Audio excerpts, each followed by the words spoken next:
Ladies and gentlemen, this is Art of MMA, the podcast. I am Mike Ginn. We are back again for another week. I got my usual crew with me. I got a special guest as well. Before we get started, you know the drill. Make sure you like and subscribe. As Brandon says, leave a comment and let us know you're paying attention. Without any further ado, let me go ahead and hop right into it. Let me introduce my crew. First and foremost, I'm talking about MMA fighter. I'm talking about the Savage, Sergio De Silva. Sergio, how you feeling? Yo, what's up, guys? How are you, man? Excited to have my man Brad on with us today. Yeah, we're gonna definitely get to Bradley Desir. He's our special guest today. But first, my man, kickboxer, professional kickboxer. I'm talking about the mechanic, Brandon Gattino. Brandon, how you feeling? Good, man. It's good. It's good to be back on the show. And as Sergio always alluded, he always ruins my intro. Oh shit, my bad. We do have a special guest today. He's on to talk about his upcoming fight. I'm talking about Featherstone, Bradley Desir. Brad, how you doing, man? Thanks for joining us. I'm good, brother. How are you? Thank you for having me. Man, absolutely. You got a big fight coming up next week. It's been a couple years since we've seen you in the cage. I know you're excited about it. Why don't you tell everybody about that fight? Oh, yeah, man. I'm fighting Carson Hardman for XFC. It's the preliminary rounds for the XFC welterweight tournament. So it is a big deal for me. I got to go out there and I got to put him away hopefully early in the first. Yeah, that fight's going to be on November 11th for anybody that's interested in the Atlanta area. Are they allowing fans in or no? They are. I don't know to what capacity, but there will be fans in attendance. And if you can't make it in attendance, it'll be on NBC Sports. Oh, wow. So it is getting broadcast too. That's awesome. We're definitely going to check that out.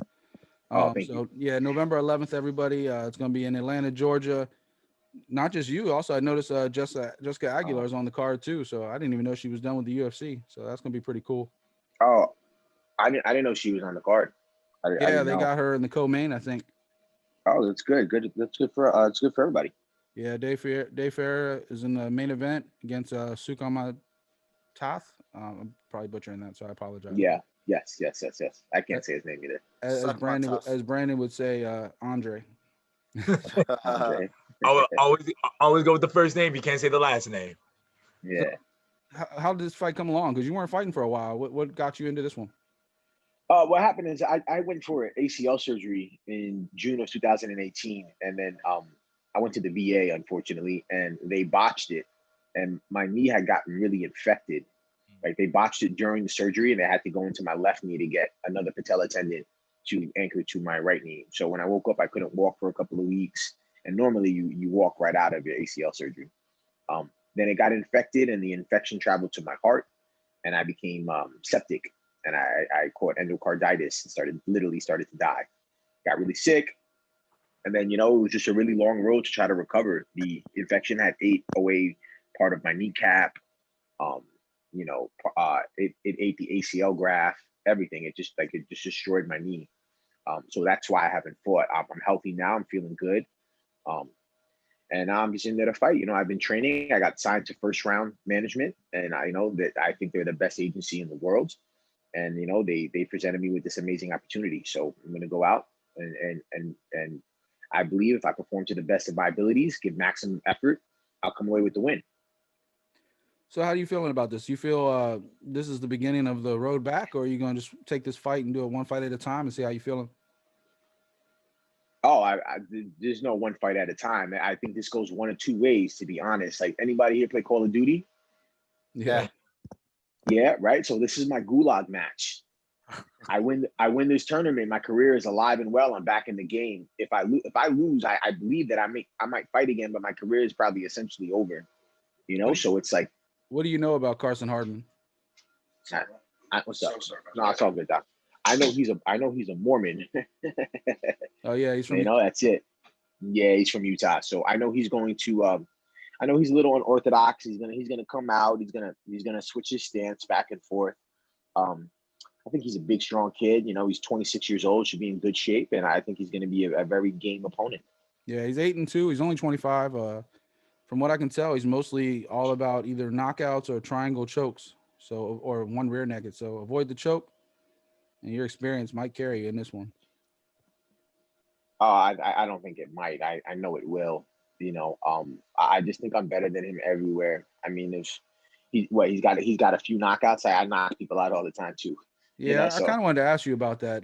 Talk about your fight, but what happened with Bellator? Because you got that big knockout, And then they never called you back, or you just didn't work out a deal? How'd that work? Shitty management, you know. They tried to get me to take a fight for less money, right? And they tried to sign me for less money after I had fought. And I told my manager, no. I'm like, I'm principal. You have to pay me at least $1 more. Like, I just fought one, and and I did a great job for you. Yeah. He said he told me to take the deal, which, like I said, bad management. He told me to take the deal. So I said yes, and then Bellator gave me another opponent. The opponent ended up backing out, and then Bellator just never came through with another fight. Right? They didn't offer me a multi-fight deal. It was a one-fight deal. Fight that never happened? No, it wasn't Jerome Mickle. It was Mika Terrell. Okay. Okay, I know. Right? It was Mika Terrell at 170, right?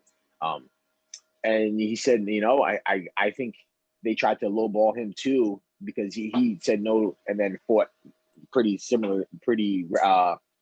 around the same time somewhere else locally. So I think maybe they were trying to lowball both of us, and he just said no, either that or he didn't want to fight me. I don't know. I won't speculate, right? But that's what happened with that. And then my manager at the time was like, hey, you should just take another fight here, or do this or do that. So that's what happened, and that's why I didn't end up getting a multi-fight deal with Bellator. I would have liked that though. I would have really enjoyed that. I think you could have made a good run. That fight that you had in Ring of Combat, and you had the ACL surgery afterwards. Did you get hurt in the fight, or did you get hurt after the fight? I got hurt before the fight. So before the fight, and you fought hurt? Going into that fight, yeah. I needed the ACL surgery before, and I needed a shoulder surgery. But I was so hot, I felt like I couldn't miss, right? And I felt like with that fight, I took the fight just to fight. I felt like I had to keep the momentum. I'm like, damn, well, maybe if I just get one more win, either Bellator will give me will offer me another contract, or the UFC will offer me a shot at Contender Series. And I was getting hyped up, like, oh, just win this fight, you'll be on the Contender Series. But in retrospect, I think the right thing to do was to just sit and wait. What I should have did was, instead of taking that fight, I probably should have just went and got my knee surgery there, or my shoulder done. But that's right. But you live and learn, right? Yeah, you can Monday morning quarterback all you want, but that's why it's important to have good managers. I tell people all the time, a good agent is not there to take fights for you. A good agent is there to tell you to say no for you. Yeah, right? Good management, protect the fighter sometimes. Yeah, managers should protect fighters from themselves, right? And like that was an interest, that was a case where I should have been protected for myself, where he should have been like, yeah, you all hot right now, sit and chill, wait for the right fight. Because I also took that fight at welterweight when there was no need to. Yeah, you're 6 out of 7 going into it. Yeah, there was no need to go, but I was hot, man, and it was like I felt like I just couldn't miss, and I felt like I just wanted to keep the momentum going, And 6 out of that 7, I actually thought that I beat Joe Laurie. I was there, man. I cornered somebody. Yeah. Brad did beat him. I mean, I like Laurie too. He's a good kid. He's fighting now against Nicholas Motta for at the Contender Series. I thought Brad did win that fight. That was a good fucking fight. Yeah, I thought I beat him too. So I was like, in my mind, I was like, oh, I can't be fucking stopped, baby. Yeah. And that was the case where I think somebody should have stepped in and been like, yo, hang out and wait. But you live and you learn. You live and you learn, and that's there's nothing I can do about it now. It's in the past, right? I've learned from it, and I just move forward. That's all. Well, I imagine some of that military toughness kind of plays into your mindset that you just can't be stopped, because And by the way, happy early Veterans Day. Thank you. And the fight is going to be on Veterans Day too. Yeah, so shout out to my man Brad. The irony of it, right? They couldn't get him at the in war, but they almost got him out in the hospital, huh? VA. Yep, all the time. Almost got you there, bro. Yo, listen, I just want to touch on something Brad said real quick, man. And for those listening, it couldn't be something further from the truth, man. The management is so. I'm the perfect example. One of the reasons I get along with Brad so much is I feel like we have a lot of similarities. I think besides being Jets fans. Exactly, but one of the things is we come from we've been fighting. When was your pro debut, Brad? What year? It was October. It was like a couple of weeks ago, 2011. All right, so see, I think I'm a year before that, but anyways, we're from that. You know, I hate saying this because I don't want to sound like one of the old guys, but like we're from that time period where motherfuckers didn't pick fights. You know, whoever it is that they gave you to fight is who you were gonna fight, and that kind of can hurt you sometimes. And you know, that's the case that what Brad was saying right now, is that like that he was in a situation where he didn't need to take the fight, and he took the fight, and unfortunately it didn't go his way. But if it could have went the other way, it could have helped him out. Yeah, for sure. Let me see. Yeah, I'm gonna. Shirtless? We got Brad going through some medicals. That's how dedicated he is to this. Yeah. show. I'm just gonna turn my camera off for a second, guys.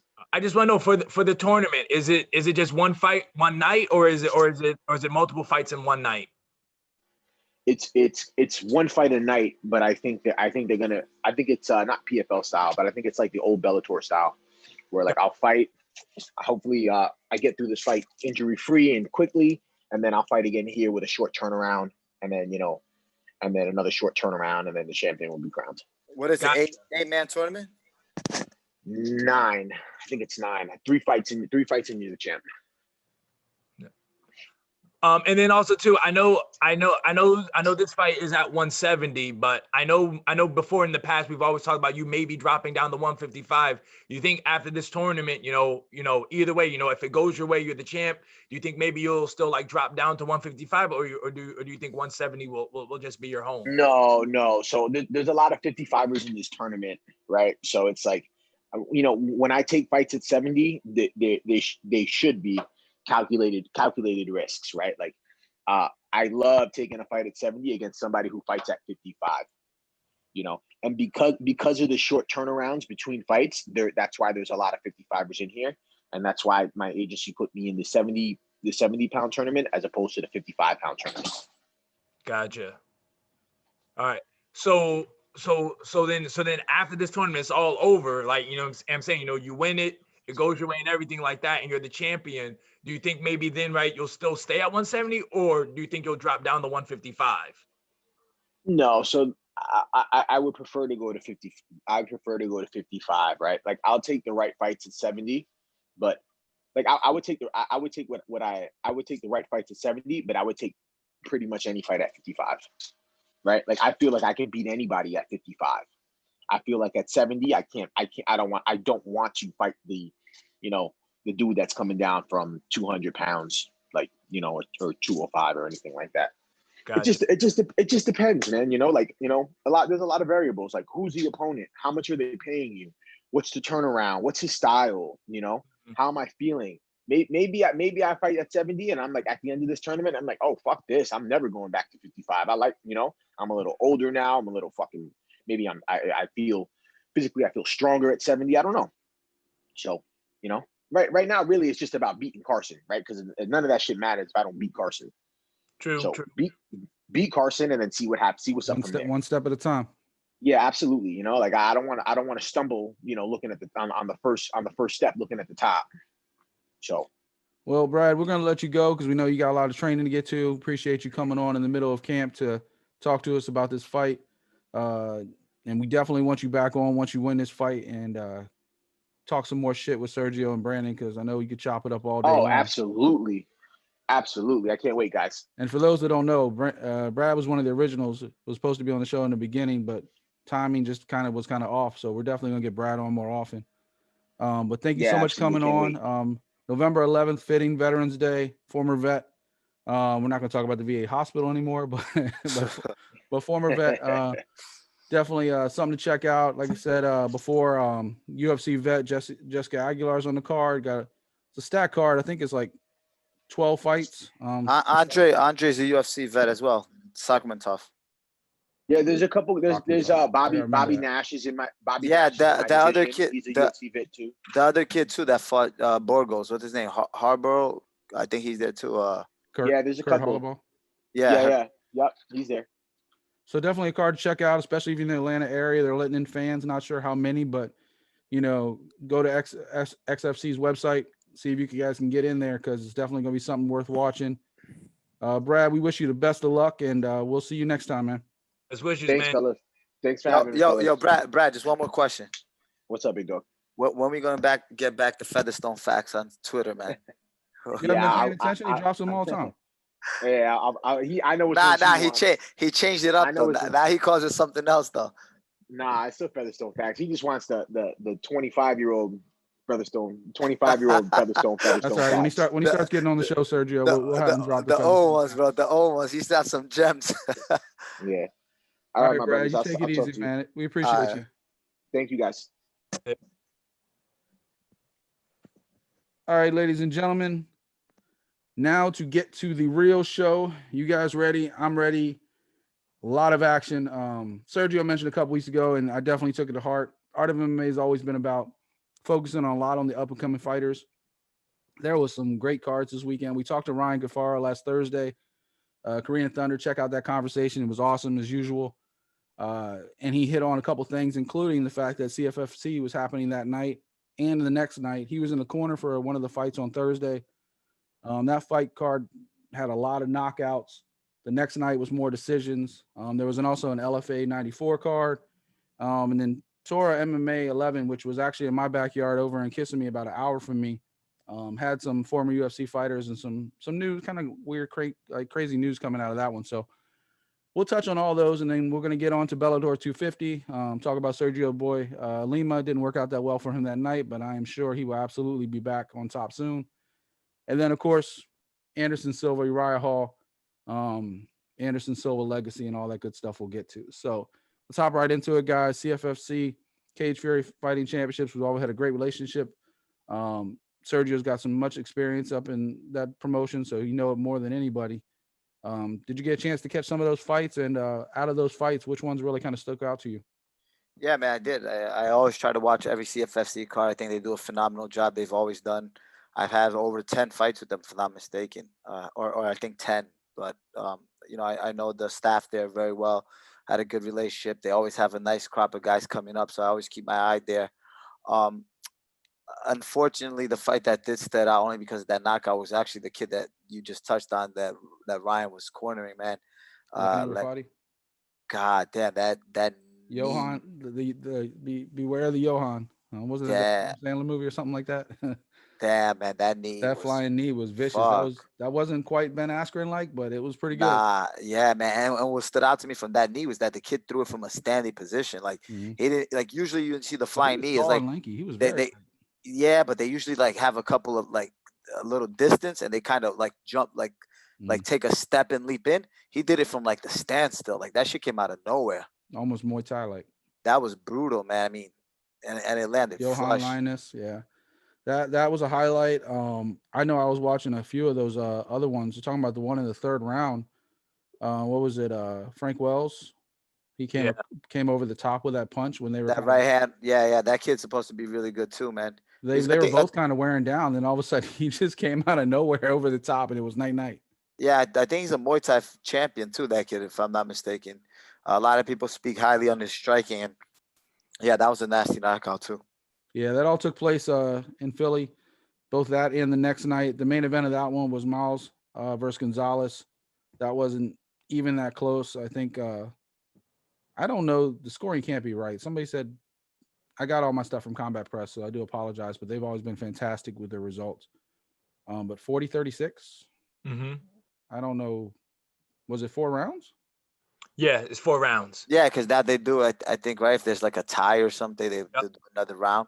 Yeah. Okay. So 40-36, 39-37, 39-37 for Miles for the bantamweight title on Thursday. So he's your new bantamweight champ. No, he's not. He missed weight.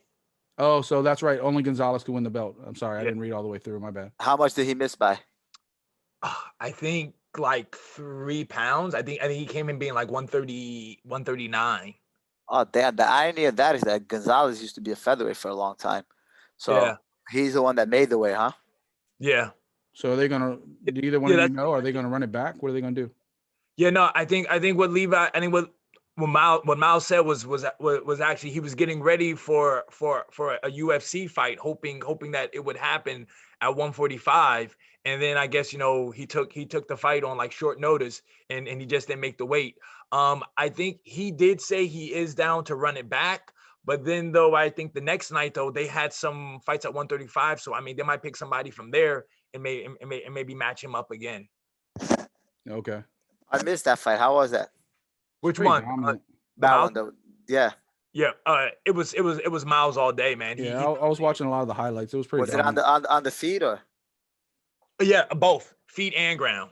Wow, he dominated Gonzalez on the ground. Yeah.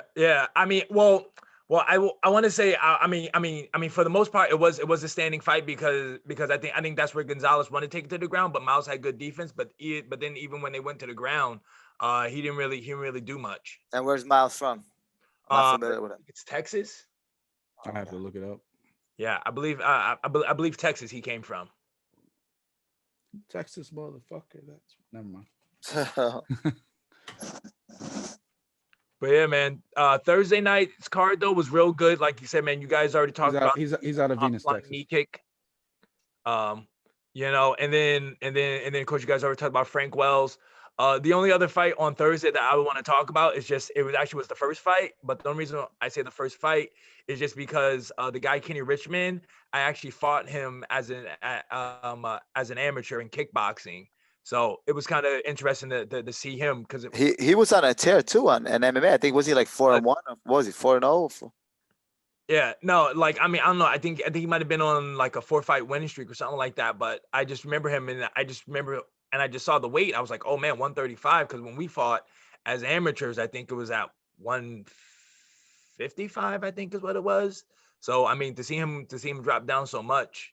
He's been fighting at bantamweight for a while though. I know because one time he was supposed to fight a kid that I used to train, and it was at bantamweight, but this was like 3 years ago maybe. So yeah, been a while. That kid he fought. Yeah, I did watch that fight. I did watch that one fight. That kid was pretty tough, man.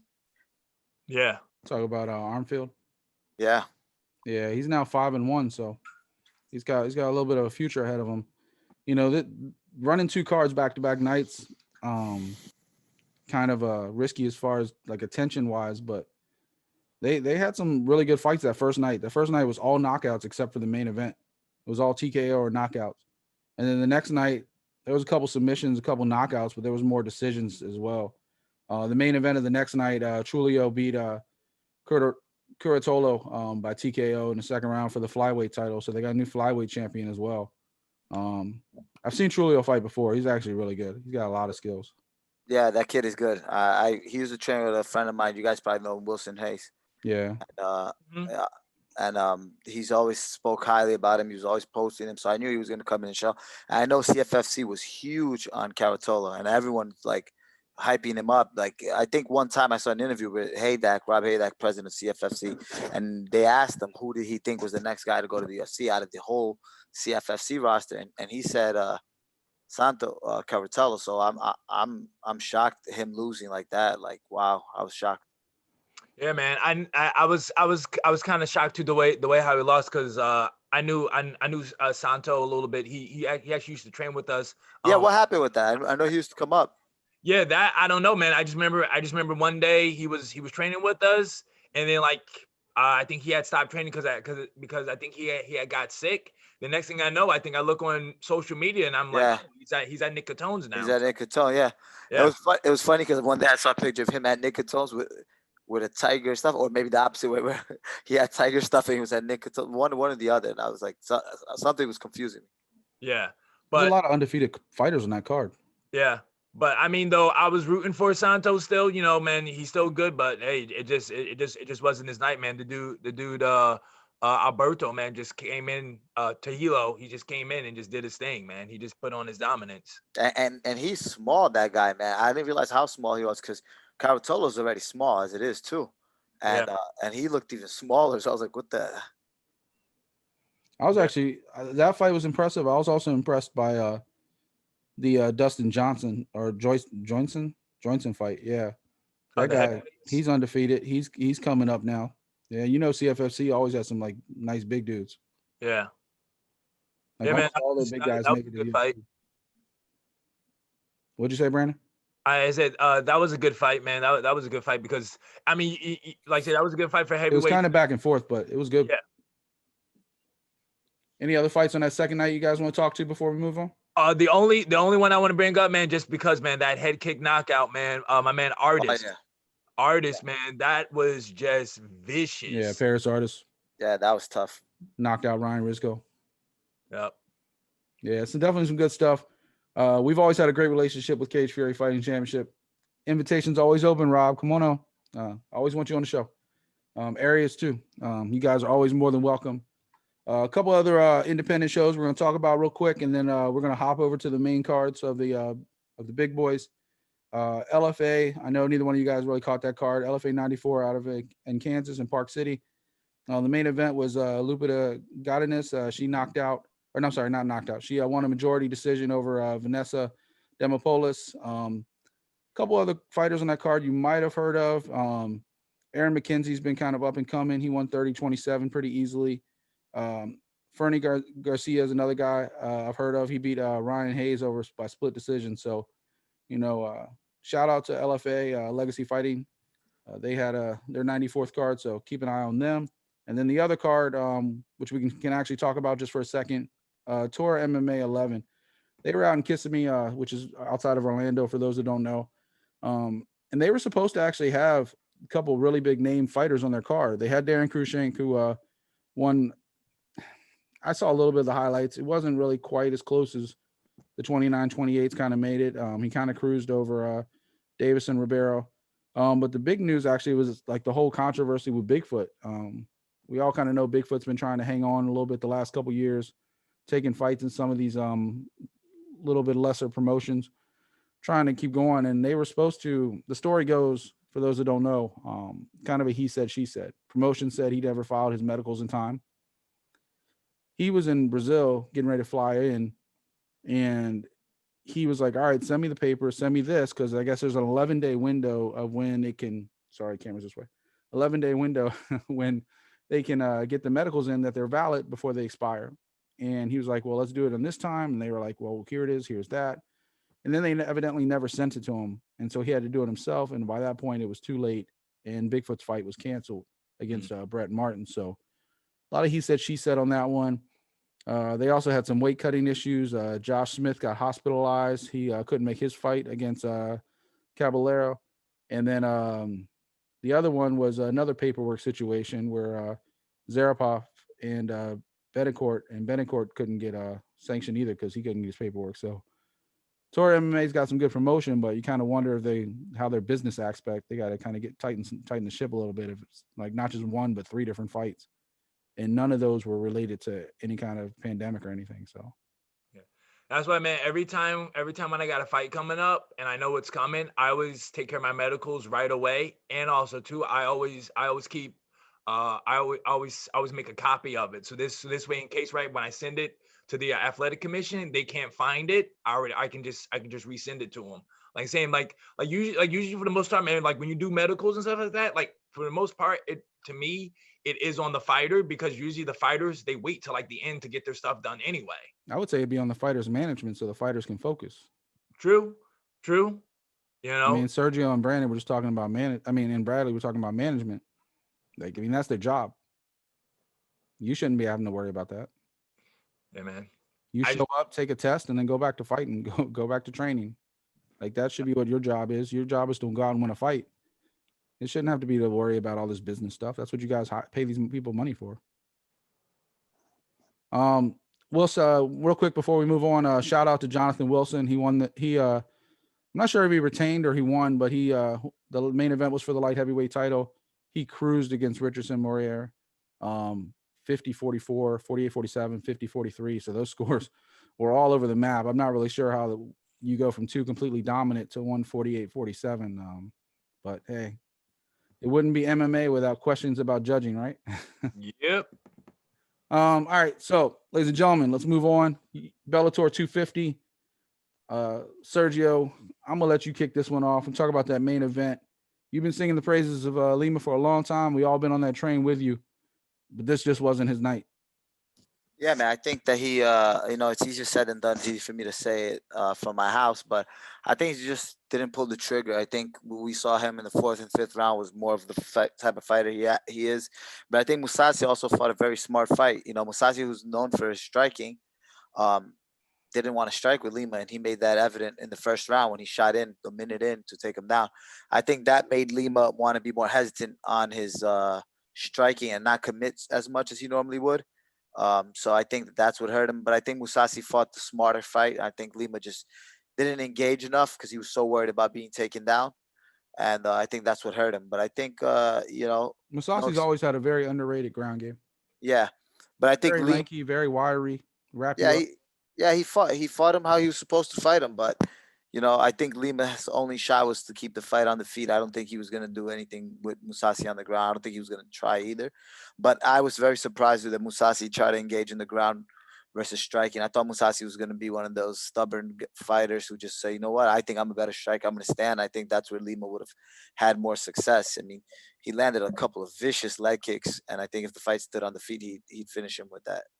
I've seen Mousasi, especially when he had that short run in the UFC for a little while. I've seen him kind of go to, especially in the older he gets, I've seen him go to the ground quite a bit more. Brandon, you think 185 had to do anything to do with it? I mean, it could because usually, like, saying you walk around usually. Lima's the king at 170. Yeah, but usually, right, sometimes, right, you're not really training. I mean, well, you're not really fighting at that weight, so you don't really know how that weight is going to affect you because you're fighting at a heavier weight. So putting in those rounds and everything like that. But I still think he did a good job because, I mean, he went all 5 rounds. He didn't really seem like he really got that gassed. He really wasn't like that tired.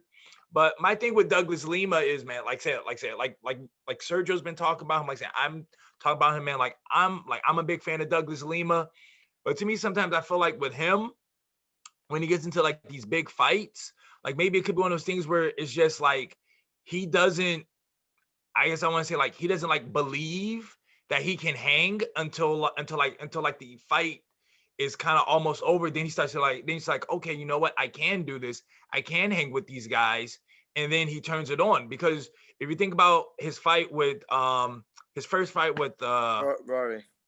There's Rory, right? It didn't go his way. Then boom, they had the rematch, destroyed him. But the Russian, Kashvik. Exactly. Yeah. Same thing. First fight didn't go his way. Second fight destroyed him. And I'm not gonna lie, man. If him and Mousasi fought again in a few months or so, I would probably still pick Lima to take it.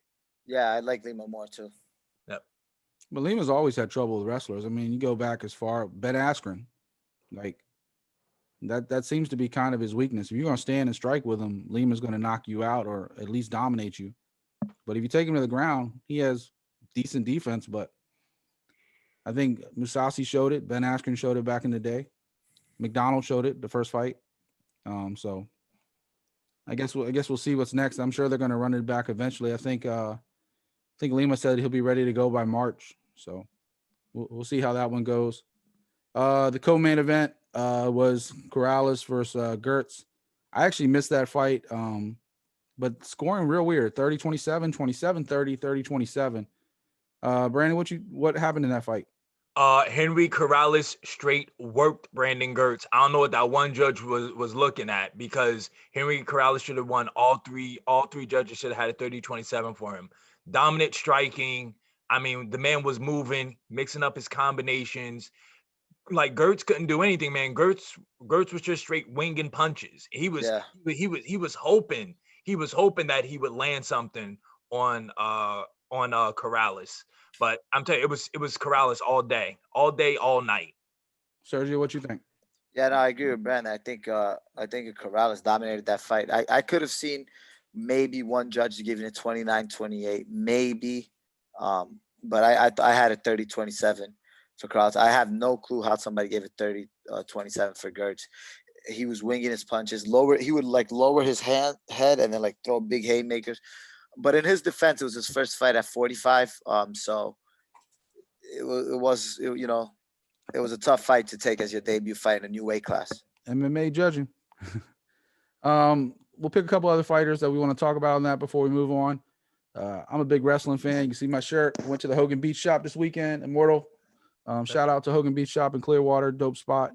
A lot of memorabilia there, man. They got the signed belts. They got everything. And evidently he comes in there a couple times a week. So if you're on Clearwater, check it out. That's a free plug, but you guys can feel free to pay me. The money will be divided equally between me, Brandon, and Sergio. Got to keep my boys happy.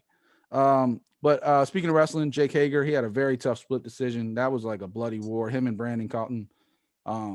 Hager stays undefeated. I don't know if he actually should have won that fight, but it was definitely a back and forth war. Did you guys catch that fight? Yeah, I did, man. I was very shocked to find out, and I hate discrediting guys, but Hager was a Division I All-American wrestler. Bro, his wrestling looked horrible. He couldn't take that guy that he fought. I don't even know the guy he fought. What's that guy's name? Brandon Colton. Look, no disrespect to Colin, but Hager had no wrestling. He had him against the cage and couldn't take him down. He had his hands locked underneath him and couldn't finish the takedown. For an All-American wrestler, I thought once he had him up against the cage, I was like, okay, he's going to go. I think he had like a school record of most pins and takedowns or something. And I was like, okay, this guy's going to come in. Listen, again, I don't know where he wrestled, who he wrestled, but it didn't look like he had good wrestling to me that night. Brandon Colton was undefeated, 2-0. He had a couple knockouts in Showcase MMA for people that want a little bit of background on him. But I don't know. I think maybe it's also a case of, and I'll ask Brandon real quick, but I think it's a case also if he's been wrestling, professional wrestling off and on throughout the years, that maybe his training's kind of lapsed. Like, because even Bobby Lashley, when Bobby goes into Bellator or anywhere in MMA, like he doesn't look like the all-star wrestler that he was in like the military and in college and stuff like that. He takes him down, but they're trying to mix it up, and sometimes they don't think about their roots. They try to do the new stuff they learned in training that week, and just a lot of different things. What do you think, Brandon? Yeah, I mean, from what I hear is that basically like AEW is on Wednesday nights, but I feel like from what I hear is that basically he does that on Wednesdays, and then every other day he's training. Yeah. So I mean, I don't know if like just the game plan maybe wasn't to wrestle. He wanted to stand, or maybe that was the game plan. It was to wrestle, but Hager was like, "Oh, I'm just having fun. I just want to mix it up. I just want to knock somebody out." Because his other fights, that's what he did. He did take people down and smothered them, ground and pound. And he actually looked really. I mean, it was only a couple fights, but he looked really impressive the first couple fights. Yeah. I mean, he still won this fight, so we'll see where it goes from here.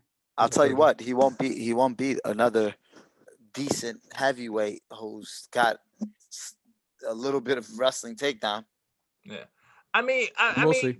Yeah, I mean, it's one of those things too. I mean, hey man, he just started. He's only 3 fights in. So. Dude's 38. The guy he just fought is 40. This was his third pro fight. I mean, how Scott Coker is. He loves to bring in those names. So yeah, like if CM Punk didn't sign with the UFC, I promise you Scott Coker would have brought him in. Oh yeah, he would have. 100%. And he probably would have did a better job with him too. He probably wouldn't have rushed him. Oh yeah, he would have set him up against some rookies or something. Nobody, and I mean, then in fairness, so did the UFC, and he still lost. So. No, actually, the UFC fucked that up, man. That kid that they gave him, I trained with him extensively back in the day. Talking about Mickey? Yeah, that kid is legit. Like he could. But I think Dana didn't know who he was my point. Like I don't think Dana knew Mickey Gall was a killer. I understand, but also Dana has 80,000 people around him. That somebody at some point could have said, you know what? Hold on, this is a young, hungry. What was the second guy? Mike Jackson. Same thing. Like he had no idea. Yeah, exactly. But you put a guy like Mike Jackson with Mickey's a legit fighter. Like he's a real fighter. Mike Jackson though, he had some boxing experience though. I think boxing and kickboxing, right? Yeah, but you're better off matching CM Punk with a guy like that has more striking than CM Punk was a white belt at the time. You're fighting Mickey Gall, who was a legit brown belt. Yeah. So what did you expect? Yeah, I just think it was a case of Dana Dana, Joe Silva, whoever booked that fight, just didn't care and just like, I don't know who this kid is. Let's give him a chance. Plus, it's a win for the UFC, right? Mickey Gall comes out, embarrasses CM Punk, and then all of a sudden now he's got a short run in the UFC. He lost a fight or two, but he's still got a big future ahead of him if he gets back focused. So that actually worked out for Mickey Gall. But hey, man, I'm still happy for Jake Hager. He did his thing, man. He's representing pro wrestling out here. Inner circle, baby. I'm down for it. Brandon, what fight on you stood out on that card that we haven't talked about? It actually was the fight before Hager. My man, was it Mousasi who knocked out Bobby Volker? I think that's how you say his name, Mousasi. Yeah. Yeah, man. Silva- Him, man. Silva. He looked real good. I remember his last fight. I think he fought Curtis Millender. I think that's who it was. Yep. Yeah, man. Like he looked good that fight. He looked good this fight, man. I think he could be a problem at the 170. And Volker, I mean, Volker's older. He's 41, but he's a tough man. He had won 4 in a row. Yeah. Sergio, what fight stood out to you for that card? That Mousasi fight, I think it was a little bit of a mismatch. No offense to Volker, though. I did think Mousasi coming off a win over Millender, he needed a step up in competition. I think they kind of gave him a step down. I could see him fighting Volker before and then fighting Millender, and they actually worked it the opposite. So I thought he was gonna, do what he did. No offense to Volker, but I mean, I didn't think I had seen him before, but now I know who Mousasi is. I forgot. Like, yeah, he was the guy who fought Razak Alhassan like back-to-back fights and got like stopped twice. yes, yeah, and his fight, like I said, you give a kid like that somebody younger and come somewhere in the ranks. You give him an older guy. No offense to Volker, again at 41 years old, unless you're a heavyweight, the lighter weight divisions, anything under like 185, even 205 probably, right? The heavyweights you can be older and get away with it because those guys are going only like one round, really. Yeah. But when you go anything under 205, man, I think mid 30s is probably the cap. I would say personally. Yeah, I mean that guy's actually. I mean, Mousasi's really tough. Like he unfortunately got stuck with 3 bad fights in the UFC. Like he fought Tim Means, who at the time was kind of like at his peak. Razak Alhassan, who I think he's like 10-2 now or something like that. He lost. I think 10-1. 10-2. He lost to Lazis in July, on that Qatar Edge fight. And then he lost on the Gustafson Glover Teixeira card against Akhmedov, a split decision. So he's 10-2, but that guy's got a world of potential. I mean, It was 10 knockouts too. Yeah, he's 35, but man, he's dangerous. Mhm. All right, let's move on to UFC. Obviously, everybody's talking about Anderson Silva, Uriah Hall. I kind of feel bad for Uriah Hall. Unfortunately, he was kind of in a situation where he couldn't really win. He had 2 major fights kind of fall out. He was supposed to fight Yoel Romero. That fight got canceled. He was supposed to fight Jacare. That fight got canceled because of COVID. And then he gets the legend Anderson Silva, where you're damned if you do, you're damned if you don't, right? Because if you win, you're supposed to win, right? If you lose, what do you? Then you lost to a guy who's on the downside of his career. For the first couple of rounds of that fight, though, he very easily could have lost because Anderson Silva came out hot. He came out. Uriah Hall came out kind of timid. He wasn't really throwing a lot of shots. And then finally, he caught Anderson a couple times in the 3rd round, and then he caught him for good in the 4th round. When Anderson, I think, just got way too cocky. I think his age kind of caught up to him because he wasn't as fast as he thinks he is. I think we talked about this on the first episode. We were talking, we were talking about Cowboy, and we were talking about sometimes your brain thinks you can still do the stuff you did 10 years ago, but your body, and I think I related it to basketball. And it's like sometimes you think you can do this, and sometimes you can outsmart some of these younger kids. But physically, especially in a sport like fighting, if you get caught, you get caught. And Anderson Silva, for the better part of the last 14 years, has been the greatest fighter we've ever known. But he didn't even start in the UFC till he was 31. So, he's gotten stopped by 3 straight people: Hall, Cannonier, Adesanya. He did get that win against Brunson, but lost to Cormier, Bisping. Obviously those 2 losses to Weidman. So. Oh wait, I think Adesanya and him went to decision. Yeah. Yeah.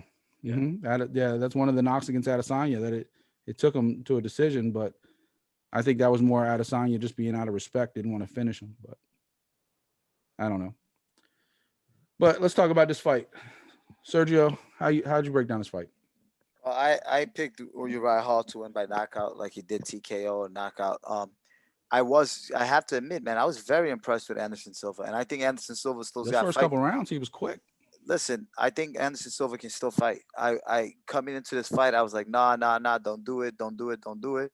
He fought a young, hungry, talented striker in Uriah Hall, who's very, very.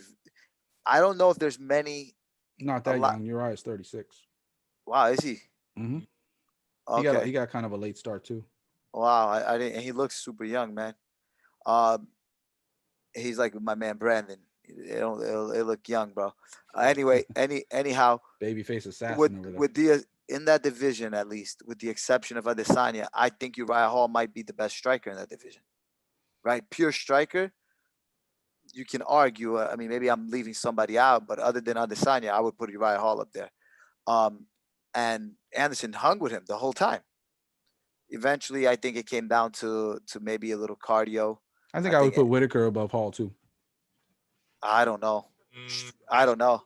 Not striking wise. Not striking wise, man. Yeah, I wouldn't. I mean, don't sleep on Whitaker's hands.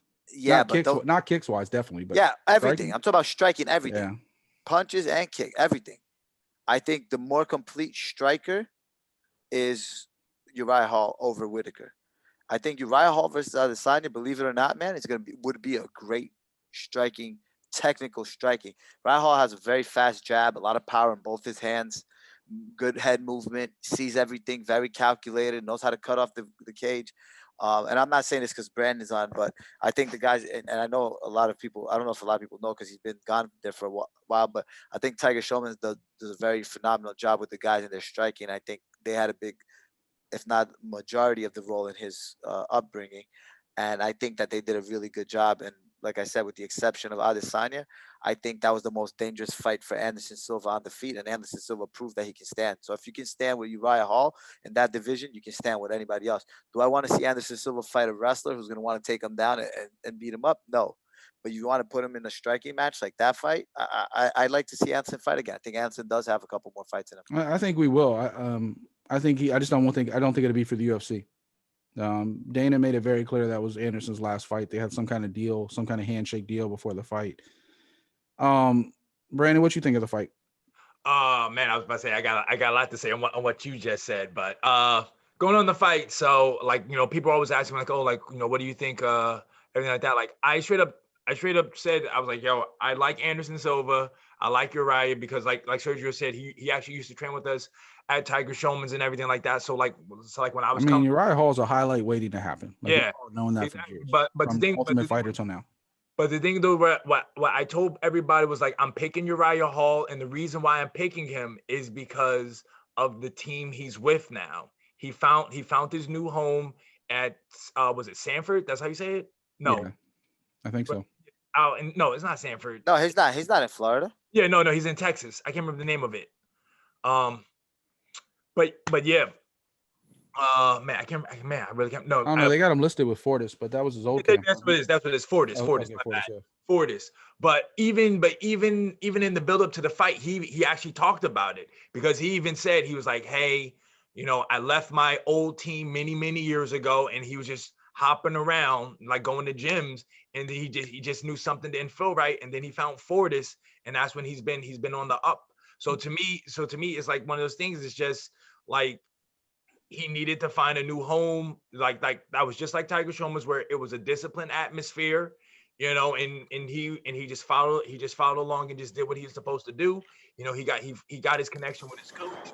And that is why I think, like what Sergio said, man, I think like if Uriah Hall and Adesanya got together, I think it would be very, very, very interesting. And I think good job for Uriah. I think he moved up. He's now ranked number 9. I think if he were to fight Costa again, I think he would take Costa this time because he's with his new team. He's comfortable now. And yeah, man, I just think Uriah Hall, he's ready. I don't know. I was looking at the rankings. I think him and Weidman would be a good fight. They fought already on the regional. They did fought at Ring of Combat. They did fought at Ring of Combat. I mean, hey man, if they want to run it back again in the UFC, I think. I mean, that was 10 years ago though. Yeah, I mean, I still think Uriah Hall would probably still take him. Weidman knocked him out, didn't he? Yeah. You know what I'm saying? That. So, I mean, Weidman. Look, everybody jumped on the Weidman bandwagon after he won that last fight, thinking that he's back. I didn't think he looked that impressive personally. It was I just did. more about I called. grappling. I called for him versus Adesanya. I think he's a tough fight for Adesanya. I don't know. I mean, rankings wise, right now, and we'll get to this right after we talk about the next couple fights. Because there was some news that came out of that afterwards that it now looks like Adesanya is going to fight Jan Blachowicz for the 205 belt. Because evidently, and me and Sergio were talking about this last week, it was pretty obvious that Whitaker's next on deck. Dana said it. Everybody said it. Turns out Whitaker doesn't want the fight, and I find that hard to believe, man. evidently Dana says Whitaker I rejected the fight. I don't believe Dana White, first of all. I mean, he's a promoter. He's lying with his moving I his saw, lips, yeah, I saw an interview with Whitaker where he said, "I don't care if I fight this guy in a parking lot. I want that fight back." Well, I mean, money talks, and Dana's been known to make up some stories from time to time, but allegedly Whitaker doesn't want that fight. And quite honestly, I told you last week, I think the fight goes exactly the same way as the first one, if not worse, because Whitaker showed the only flaw he showed against Cannonier was those leg kicks. And what does Adesanya do better than almost anybody? Those leg kicks. He would just chop Whitaker right back down.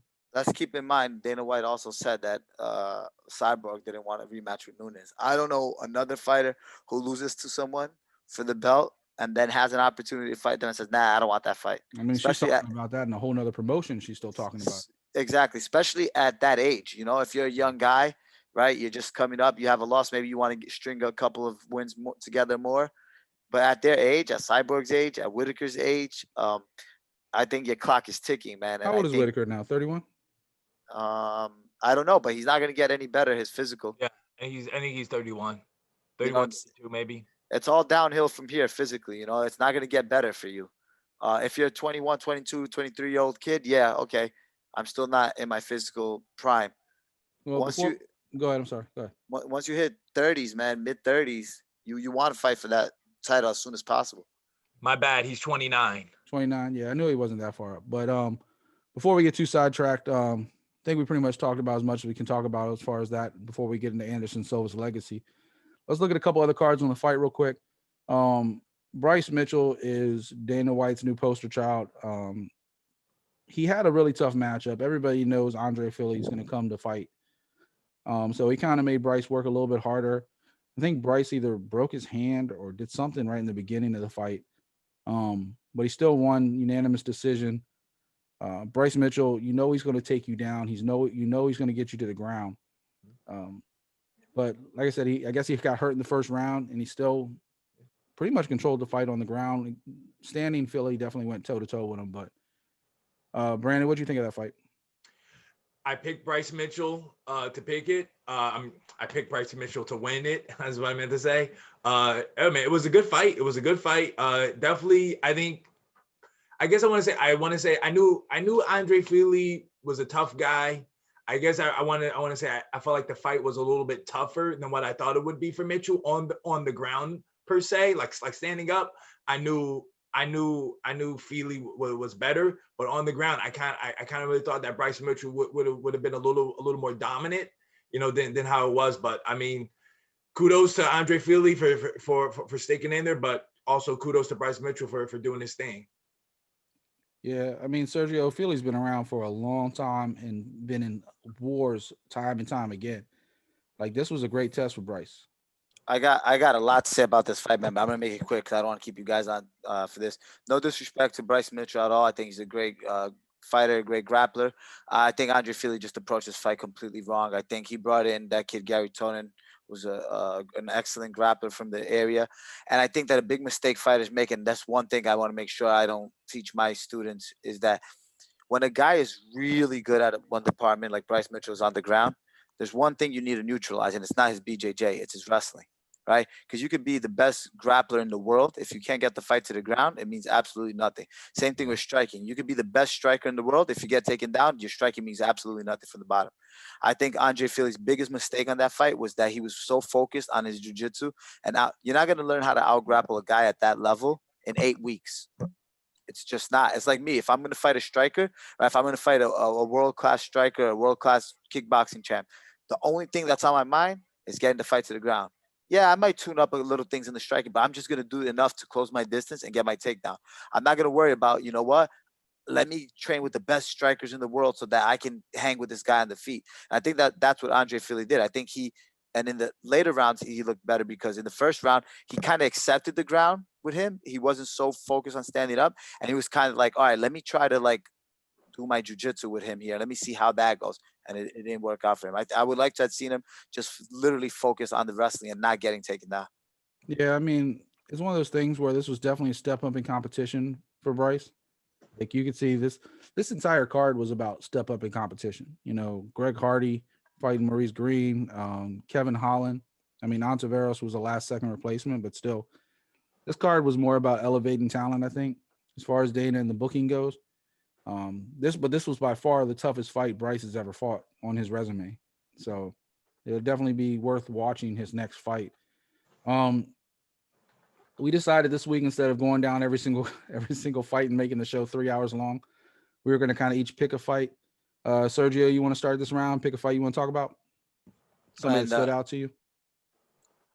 I think the one that I really liked was that kid that fought Natividad, John. Was it John? That was the first fight. Miles Johns.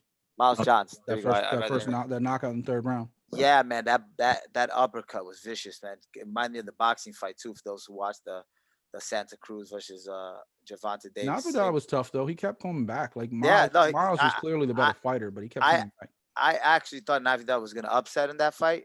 But that uppercut was just nasty, and he put him out. And it's always what stands out to me when the little guy knocks somebody out like that. Man, it's a lot of power. You see heavyweight, middleweights, and light heavyweights, you know, welterweights knock people out like that. You're like, all right, you know, these are big boys. These are 200-pound men who are when you see a 135-pound put somebody out like that, man, that's dynamite in his hands. It got my DraftKings off to a good start. I went 5-1 that night. The only one I lost was and it was only like because it's all DraftKings is all salary. Like you have to pick somebody you don't really. I know. I'm big on FanDuel. Yeah, I picked. Man, I'm trying to get DraftKings as a sponsor. Don't be mentioning FanDuel. That merger did not. But I picked Maurice Green to upset Greg Hardy. And you know, it's funny. I picked that too. I picked that too. Actually, I had that on my lineup too. Out of all the upsets, I thought that was probably the most opportune. I'm not gonna say likely opportune because Dana. I mean, he's still big on the Greg Hardy train. He still has a name, even though he's lost a fight and he's not as untouchable. But he definitely looked a lot better against Maurice Green. But Brandon, your turn. What fight you want to talk about? I actually want to just follow up on Sergio, man. The fight right after, man. I got to give a shout out to my fellow Glory veteran, man. Kickboxer Dustin Jacoby. Yeah. Dude, my man, like saying this is the second time around in the UFC, man. Looking sharp, man. Looking sharp. I'll tell you what, he figured something out in the middle of that fight. He was sitting there going back and forth, and Ledet was touching him. Ledet was touching him over and over boxing. Yep. And then he realized he hit him with that one leg kick, and Ledet buckled. Yeah. Because he hit him with another, and it was game over. Because even Ledet said it in the lead up to the fight. He was like, "Hey, it's boxing versus kickboxing. Let's see who has the better striking." I'm like, "Oh, well, it should be the kickboxer because he's got his kicks, and he's got more weapons." I always tell people that when it's a striking fight and it's a boxer versus a kickboxer or Muay Thai guy, I mean, he's got more weapons, he's got the boxing. Yep. So that's what happened, man. He chopped those legs, and then boom, he followed up with those hands, put him out. I was sitting there watching that fight, and I was worried like the first couple minutes of it. I was like, man, shit, I'm going to get a loss on my DraftKings. And then he hit that leg kick, and then he buckled, and you could just see Jacoby's eyes light up. He's like, I found a weakness. Hit him with another leg kick because, forever, people have always known that about boxers. They kind of like, they keep like these thin legs. They keep these like so they can move and get their footwork and move around the ring. You look at some of the greatest boxers in the world, they got kind of stick legs, Roy Jones, Sweet Pea Pernell Whitaker back in the day. Like they're kind of known for having like these stick legs, but it helped them get in and out of situations. They can bend, they can move, they can get fast. MMA, that's a weakness. And I'll tell you just one more fight that I was just looking over the card. I don't want to forget it, but you know who looked really good for me, especially on the feet, because he's known for primarily being a grappler, Thiago Moises versus Bobby Green. That was surprising. I picked Green. I thought Green was going to win. I did too, but I did have Thiago only for salary wise, like how DraftKings works. So Thiago was the one that was I was able to fit. And I said, you know what? He might maybe submit him You know what I'm saying? Because I knew his grappling was that much better. But man, I thought he beat him on the feet. Yeah, I just thought because the way Green looked his last 3 fights, that's why I thought he was going to win. But yeah, Moises looked great. He looked really good, man. And what stood out to me in that fight is that Moises' last fight when he fought Michael Johnson was piecing him up, and I felt that Bobby Green has a similar striking output like Mike Johnson. So I said, you know what, it's going to go the same way because before he caught Mike Johnson, he was getting pieced up. Yep. And I was very shocked with Moises' strike. I mean, the only time I ever saw him fight before was the Darush fight, and he lost that fight. Looking on his resume, he actually beat the guy we were just talking about in cage fighting, Hollabaugh. That's in Brad's card coming up, right? XFC. Yeah, Brad's. Yeah, Kurt Hollabaugh. He actually beat him, so that's another UFC fighter fighting on that XFC card. So that's definitely something to check out if you guys are in Atlanta. I'll tell you the one fight that stood out to me, and he was supposed to win. Ontiveros was a last-second replacement, but Kevin Holland, and that guy from not just in the fight, obviously he has this entertaining little beef he has with that Adesanya, which is hilarious. If you go back and watch some of his YouTube videos, I want to know what happened with him and Adesanya because he didn't want to say something. It goes way back. He actually kind of spilled the beans on I don't know if it was on MMA Junkie or something. I was just flipping through highlights and on YouTube and came across it. And so real quick about the fight, man, those slams, I mean, he felt bad. Like his shoulder was in the neck of Ontiveros on the second one, and you could just hear Charlie's neck just pop. So definitely hope Ontiveros has a full recovery. He looked good for a while last year too. That kid Ontiveros, he was, I know it was fast, but like the first 30 seconds, he was throwing spinning shit. He had that wide karate stance, and he wasn't intimidated either. I think. No, I mean he's been fighting for a while, and he's got some good fights. And Holland, here's the thing, Kevin is a really good striker, and he was the one that wanted to take the fight to the ground. He was like, you know what, this kid is doing too many flashy things, and I don't like where this is going. If you look at Ontiveros' record, it's a knockout or get knocked out type situation. So, like that's what he comes to do. But that fight, like once Holland picked him up and slammed him the first time, and then he did it again. I mean, that's a strong kid, especially for 185. Brandon, what do you think of that fight? Yeah, man, Kevin Holland, man, he's been on a tear. I think his last fight was against that guy that dentist, right? The dude from it was England. a split decision, but it really wasn't. Like, yeah, but his most impressive. But he also knocked out Buckley, the guy who. That was a good fight. Yeah. Buckley was bringing it too. But yeah, man. But I'm saying, Kevin Holland's been on a tear, man. The same, man. He might be ready, for a step up in competition. Because I think he did say he's ready. He's ready to go for either the November 21st card, December 12th card. He's ready. He's ready to fight again. I mean, he's won 7 out of his last 8 fights. The only loss was he got caught in the rear naked choke to Brendan Allen. Before that, his only loss was Thiago Santos, who's one step away from fighting for the light heavyweight title. Wait, so what was his beef with Adesanya? You were saying? So according to the story this is Holland's point of view. So yeah, we don't have both sides, but evidently they met, I guess, years ago, and Adesanya kind of big shot him, and Holland was like, okay, and Holland's not really the dude you kind of play with. He's not one of those guys that, he maybe jokes, but at the same time, he's from a tough neighborhood. Sergio, Queens, right? So like you sit there, some people from certain neighborhoods you just don't play with. And Kevin Holland is one of those guys from one of those kind of neighborhoods. So yeah.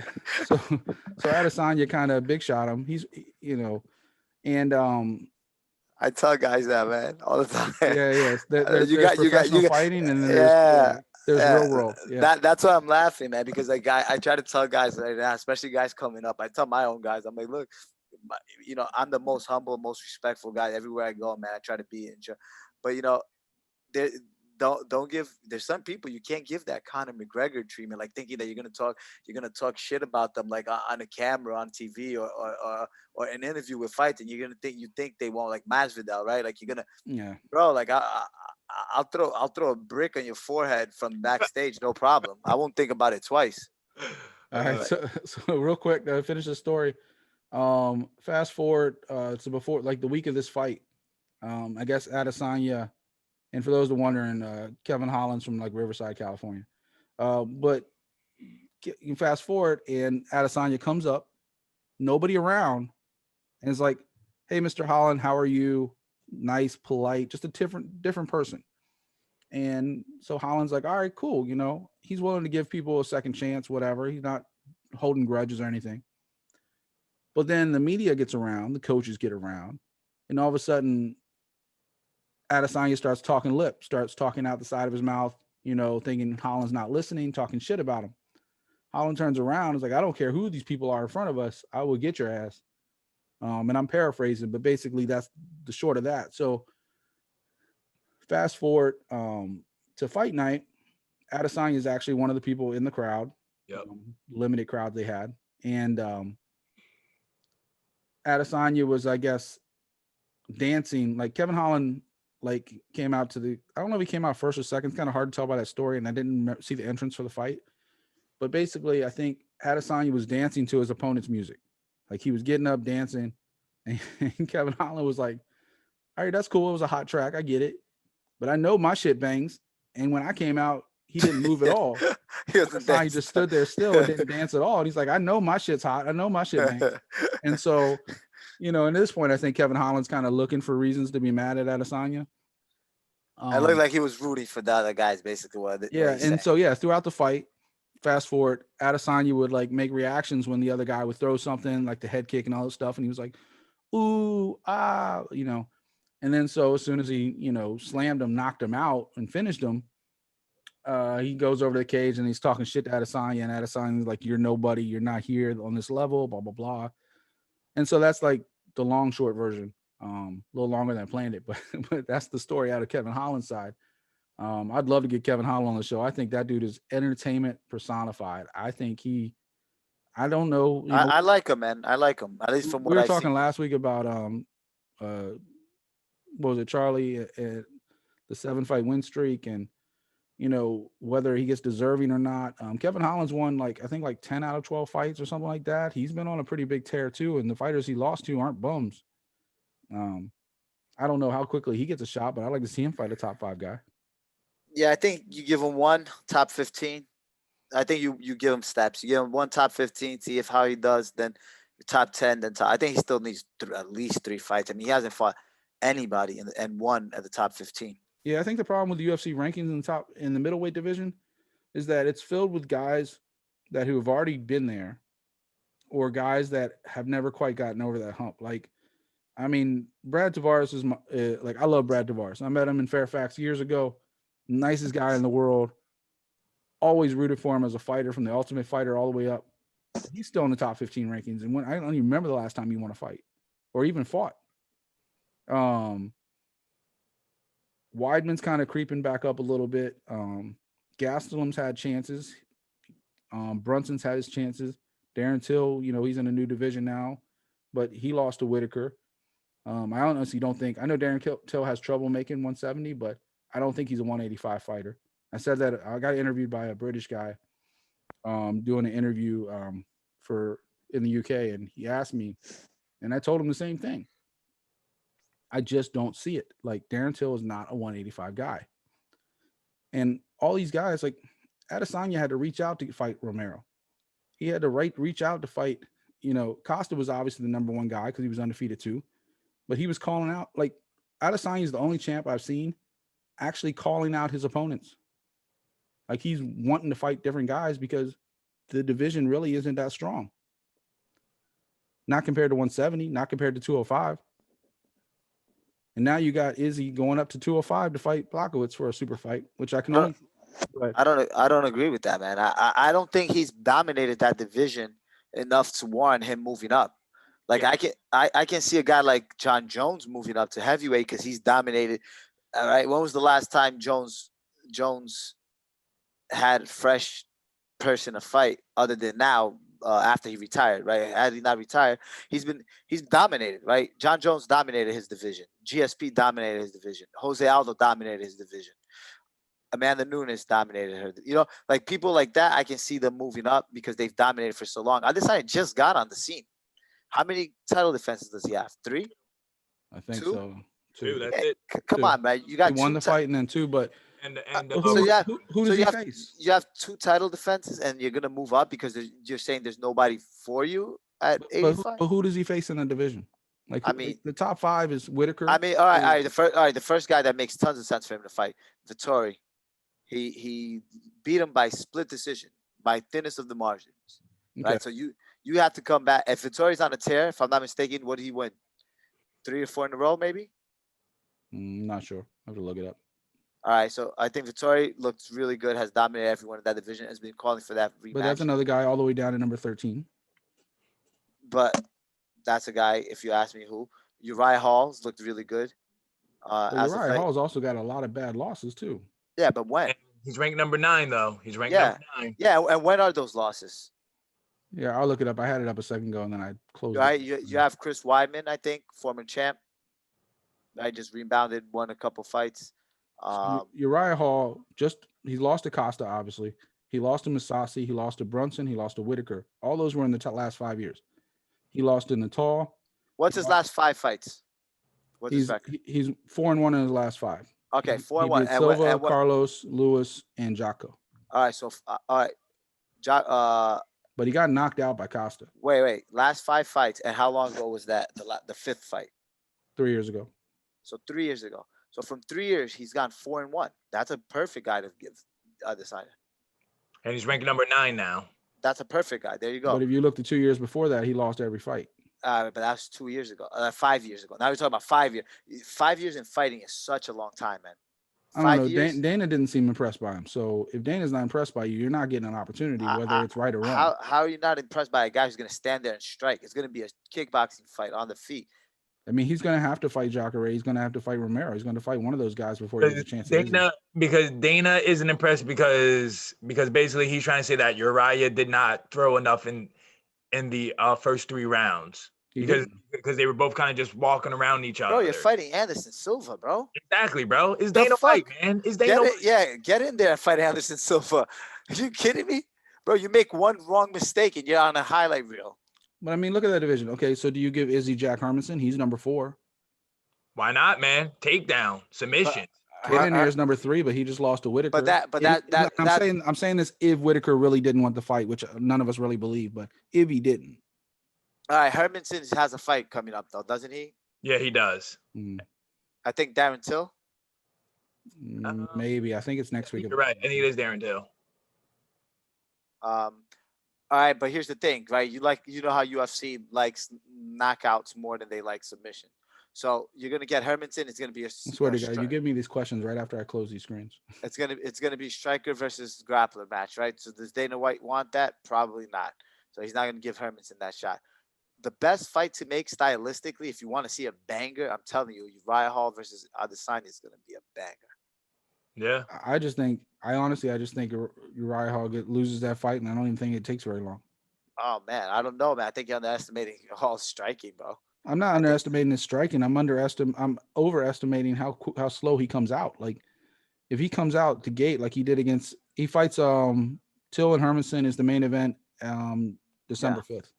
So, all right. So, I mean, other than wait, Mike. I gotta call you on that one because the same thing. Because you can say the same thing about Adesanya. Adesanya didn't finish Silva. But wait. When he fought Anderson Silva, they were taking their sweet time too. How about Adesanya versus? How about Adesanya on Silva too? How about Adesanya versus we have Romero. Yeah, Adesanya, Romero. That was horrible. If you're going to talk about performance, so okay, let's go. Carlos Jr. I think Uriah Hall versus Carlos Jr. I think Carlos Jr. is a very dangerous grappler. So you absolutely. So you're I don't think Hall won that fight. So, but here's the thing: you're hesitant though. You're not gonna throw as like you are. You're not gonna versus if you're fighting Adesanya, you're gonna let it go because you know Adesanya's not gonna try to take you down. So you're gonna see the best version of Uriah Hall versus Adesanya. I hope so. I don't think he's gonna fight though. He's not gonna fight worrying about a takedown. When you fight a guy like Carlos Jr., you're constantly worried about getting that fight to the ground. And Uriah Hall's grappling is not to that level of Carlos Jr. So that fight, he was very, very hesitant and not committing to strikes because he was so worried about being taken down. If you fight Izzy, you're gonna be like, okay, you know what? You want to strike? I'm gonna strike with you. Let's see how it goes. I don't think we'll ever see that fight though. I mean, all our opinions aside, I don't think we'll ever see Hall versus Adesanya. I think Adesanya is going up against Blachowicz as a precursor to John Jones. I think this is a fight that they're going to make early in the year. I think we're going to see. I think Izzy's going to test himself against Blachowicz at 205, and if he loses, he'll go back down to 185, saying, "Oh, I tried to go up a weight. It wasn't my weight class." And if he wins, I think we see Izzy versus John Jones some point in the summer of 21. I'll tell you the fight. I'll tell you what they're gonna do. They're gonna put Uriah Hall versus Whitaker. If Whitaker didn't want to take that fight, like Dana said, they're gonna put Uriah Hall versus Whitaker. Right? Uriah Hall comes out and knocks Whitaker out. Not going to happen, but okay. A fight's a fight, bro. Anything can happen. It can happen, but come on, Whitaker's only loss recently was to Izzy. Like, he's dominated everybody else.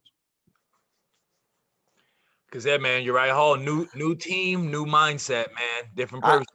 I agree with you. I think Uriah Hall is a really good striker.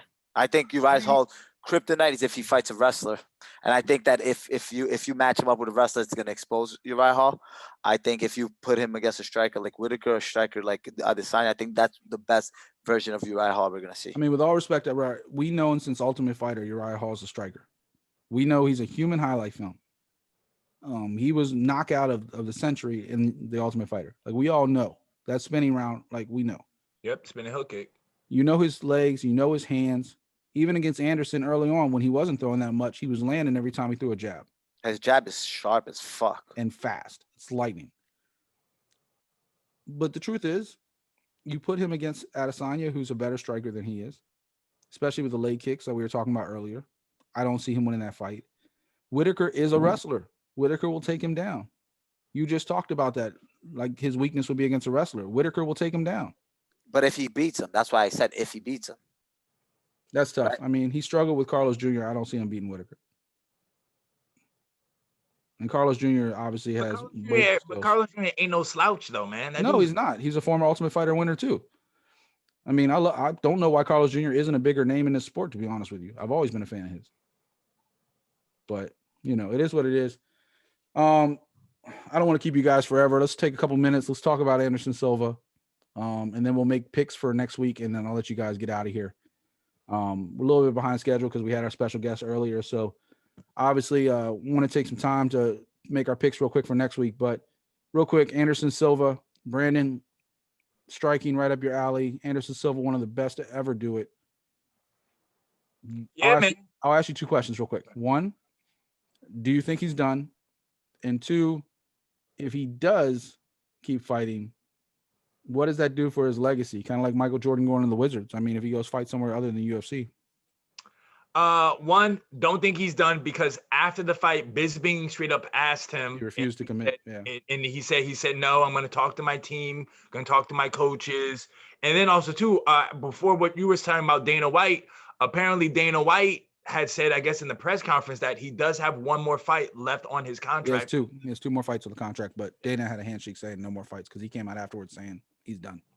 I don't know. I mean, from what I heard is that that Dana White said that he does have one more fight with him. So I don't know, man. Hey, either because the thing was too, like saying, like, even through the lead up for the fight, he kept on saying that this could be his final fight in the UFC. He never said that it was his final fight ever. That's how I feel too. But Dana White is petty, man. If he has two fights left in his contract, Dana's not gonna allow him to just go over to Bellator and boost their ratings and get them money and do all that stuff. You know what I'm saying? I don't know. He let Machida walk. He let Sonny walk. Yeah, but we're talking about Anderson Silva, man. Anderson Silva, he can fight it. He can fight it in wherever, and he's gonna draw the biggest pay-per-view. I'll tell you right now, the fight to make. Him and Chael 3. Yep, I was going to say the same thing. Yep, let him go to Bellator. Let him and Chael fight. Listen, Anderson has a lot of fight left in him, man. Him fighting Uriah Hall, like the way he fought, showed me I was completely wrong. And this is what I don't understand about Dana White. Why does he allow BJ Penn to take those beatings? Why does he allow Clay Guida to take those beatings? You know, those guys look worse. Even Cowboy Cerrone, they look worse Chuck than at the end of his career. Chuck, yeah. They've looked worse than Anderson. I thought Anderson looked good. He lost to a better. He did look good. He looked good. I think he just lost to a better fighter at this part of his career. But he didn't get. You know, it'd be one thing if he came out, Uriah Hall washed him in one round, beat him up. You know, for 3 consecutive rounds. It wasn't, man. It wasn't. He had his moments. Yeah. I mean, I go ahead. I'm sorry. also too, you look at it, man. His last fight with Cannonier, he got injured. The fight before that was what, Adesanya. He didn't get washed. And Adesanya is good. It's hell. He's the champ. It's like 3 years ago he beat Brunson. He's not out there getting BJ pinned. He's not getting knocked out. He's not getting finished every fight. He went the decision with not just Adesanya. He went the decision with Cormier and Bisping, all three former champs. Those were his actually, I thought he beat Bisping. By the way, I think that was a TKO. You can't be saved by the bell. You not get knocked out. You get knocked out. Yeah.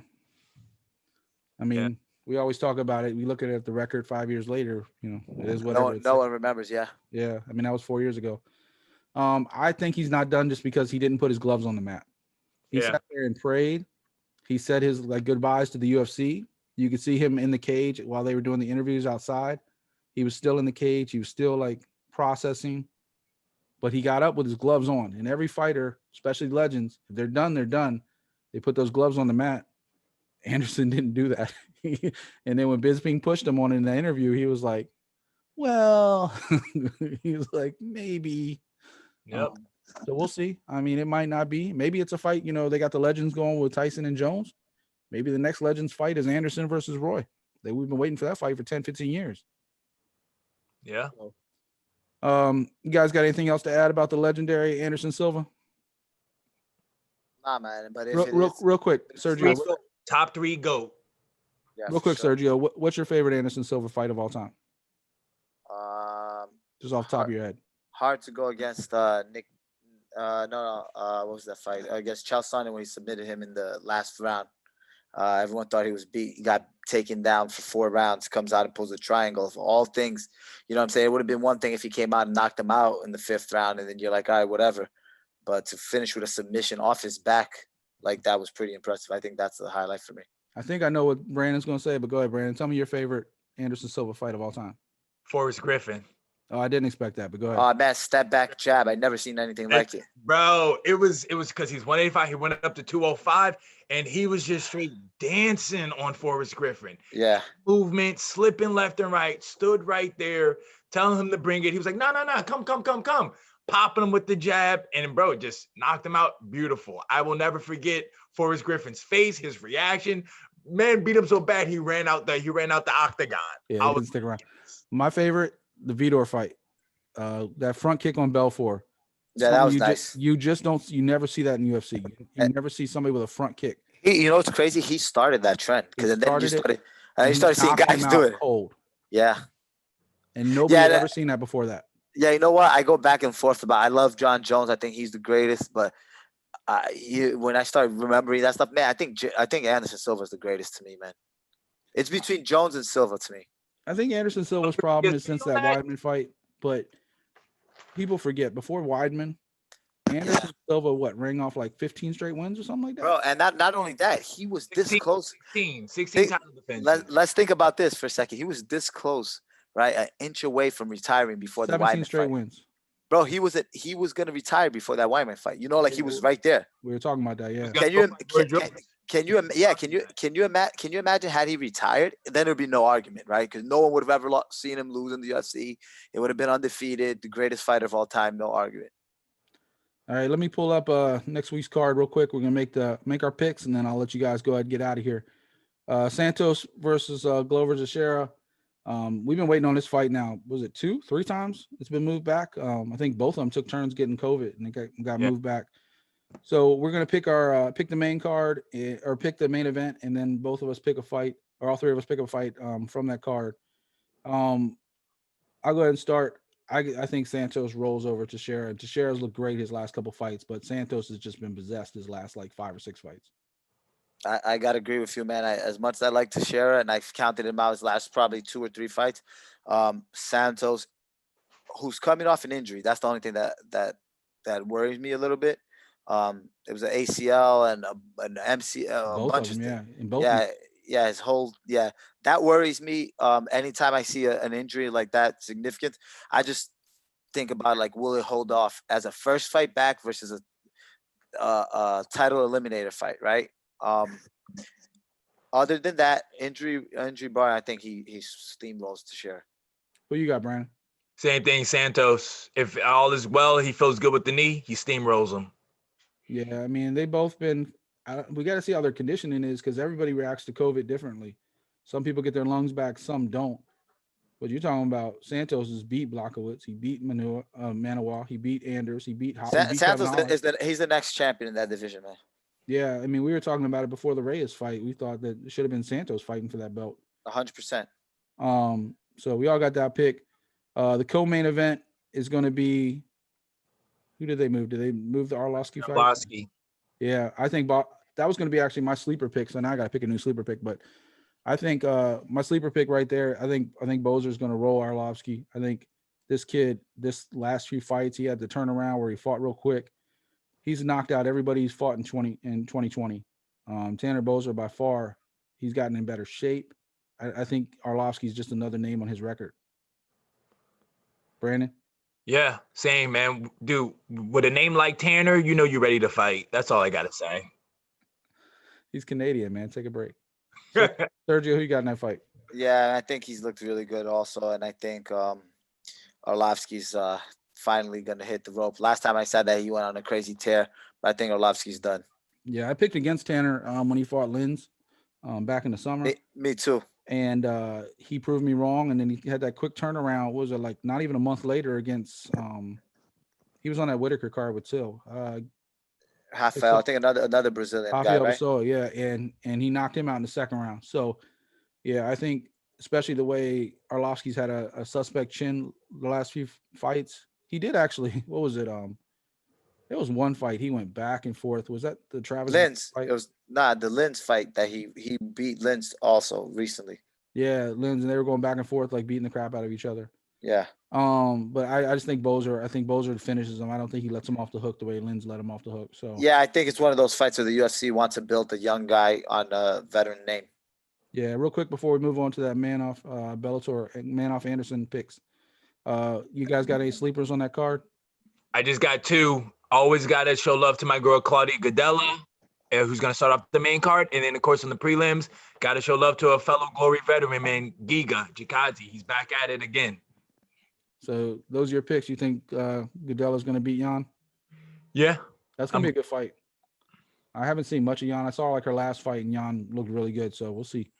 Claudia has been impressive. I mean, anybody not named, Joanna, she's been rolling. So I'm gonna go with fight of the night here. This one, Ian Heinisch versus Brandon Allen. There's a lot of history between these two because Ian just finished his last fight against Brandon Allen's teammate, Gerald. I think that Brandon Allen's gonna fight with a chip on his shoulder. Brandon Allen is a very tough prospect, man. Yeah, I mean, we were just talking about he was one of the ones to beat Kevin Holland. So yeah, I like this fight a lot. I think this is gonna be fight of the night. I think if I had to come up with another sleeper since they moved my fight up to co-main, I think just looking at the card real quick, I just really want to see what Darren Elkins has left. Every fight Darren Elkins has been a tough fight, and he's fighting an up-and-comer. Garagori is 13-1. So, let's see if Elkins is ready to, open the gate or if he's going to be the gatekeeper and keep the new kid out. I'd like to see that fight. Bellator, Manoff versus Corey Anderson. We won't get into too much of the whole card, but who you guys got in that fight?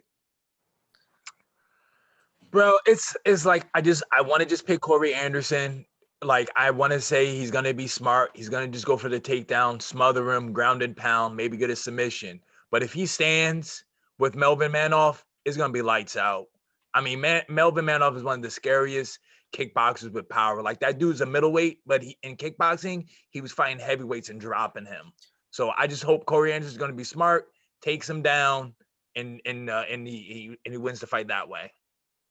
Listen, man, I was in a corner one time. I cornered somebody at Bellator on the same card as Manhoff. I swear to you, I've never heard leg kicks like I've heard this guy hitting pads. Yep. And that shit sounded literally like it was gunshots. I'm surprised that they what's the word I'm looking for? They sanction a guy with that kind of power in his legs. Bro, there had to be some microphones in the guy's pads that were making it louder than it is. There's no way a human being can kick that hard. Kickboxer right there, like kicking the wall, right? Bro, No, man.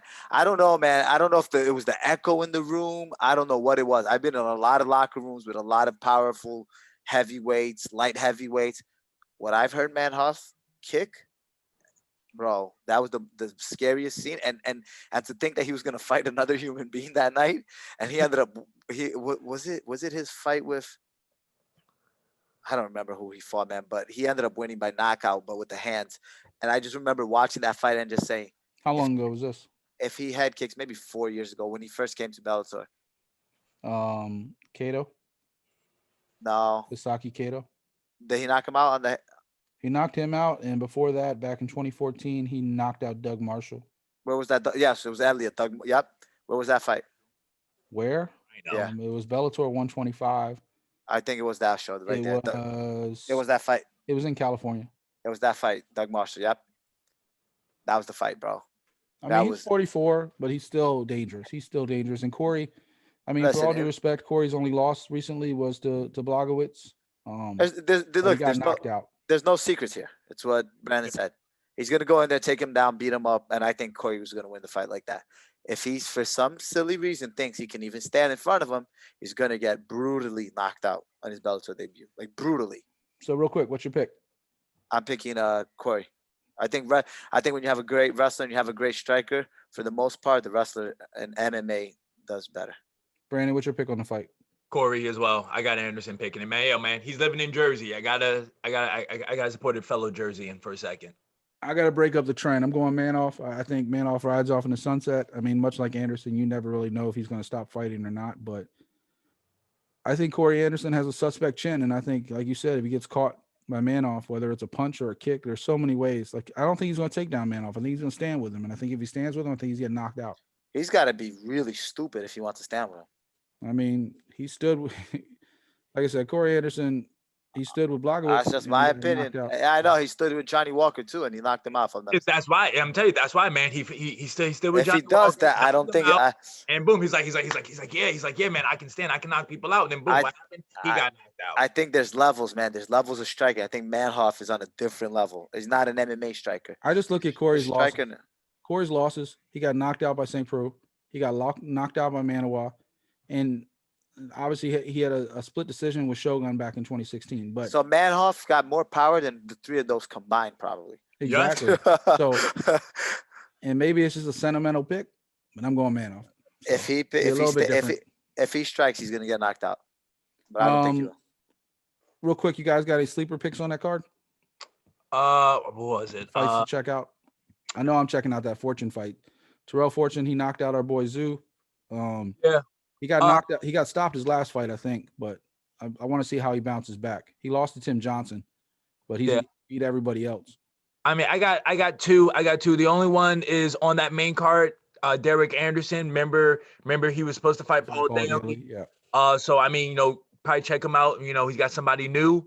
And then just on the prelims, me, man, I'm always a sucker for the ladies fight. So I kind of want to check out that women's flyweight one though. The Hardy versus Melee. No. The Inaba versus Ruiz. No, I don't see that one on the card. So. It's the first fight. I mean, well, both of them don't really matter to me. Evidently, there's been some changes to the lower end of the card because of certain reasons. So, gotcha. I mean, I know Curtis and Dunn got pulled off the card because of COVID. I'm reading it real quick. There was a few other changes. The light heavyweight fight with Jean-Jacques and Trulio got canceled for unknown reasons. So there's been a couple changes. Sergio, you got any sleeper picks on that card? No, man. I think that Allen versus Ian is, to me. I mean, sorry, we were switched from Bellator to UFC. The only fight that I'm really looking forward to in that card is the main event. To be honest with you, I'm looking forward to the Bellator 252 though on the following week. So when we get to that, I got a lot of good picks there. That's gonna be a great card. But this one, I think this one is a little bit top heavy. Real quick before I let you guys get out of here, what do you think of the format this week? You like it better this week? Like kind of just going a little bit with the independents and everything? Yeah, I think we touched it, not too much in depth, just highlight a couple of fights, and I think that's the way to go.